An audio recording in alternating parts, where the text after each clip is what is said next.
ঢাকা বিশ্ববিদ্যালয়ের ছাত্রদল নেতা শাহরিয়ার আলম সাম্য হত্যার বিচার দাবিতে আবার রাজধানীর শাহবাগ মোড় অবরোধ করেছেন জাতীয়তাবাদী ছাত্রদল।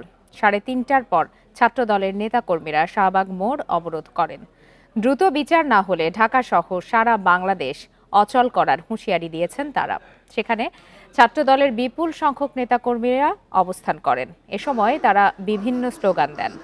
তদন্তে গাফিলতির প্রতিবাদ এবং প্রকৃত হত্যাকারীদের দ্রুত গ্রেপ্তার ও বিচারের দাবিতে বিকাল 3টা থেকে প্রায় পৌনে 2 ঘন্টা শাহবাগ মোড় অবরোধ করে রাখে ছাত্রদল। এই ঈদে জামা জুতো অ্যাক্সেসরিজের ডিসকাউন্ট। এরপর শাহবাগ মোড় থেকে একটি মিছিল বের হয়। মিছিলটি টিএসসি এবং শহীদ মিনার প্রদক্ষিণ করে আবারও শাহবাগ মোড়ে এসে শেষ হয়।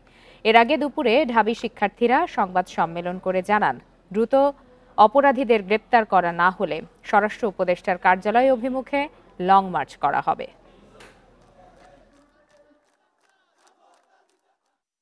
জুলাই আগস্ট আন্দোলনের যে সকল সুবিধাভোগী যারা রয়েছে, সরকারে রয়েছে, বিশেষ করে উপদেষ্টা সহ তাদের যে সংগঠন রয়েছে, তারা আজকের দিন পর্যন্ত এই সাম্য হত্যার বিচারের দাবিতে তারা সোশ্যাল মিডিয়াও দুঃখ প্রকাশ করে নাই।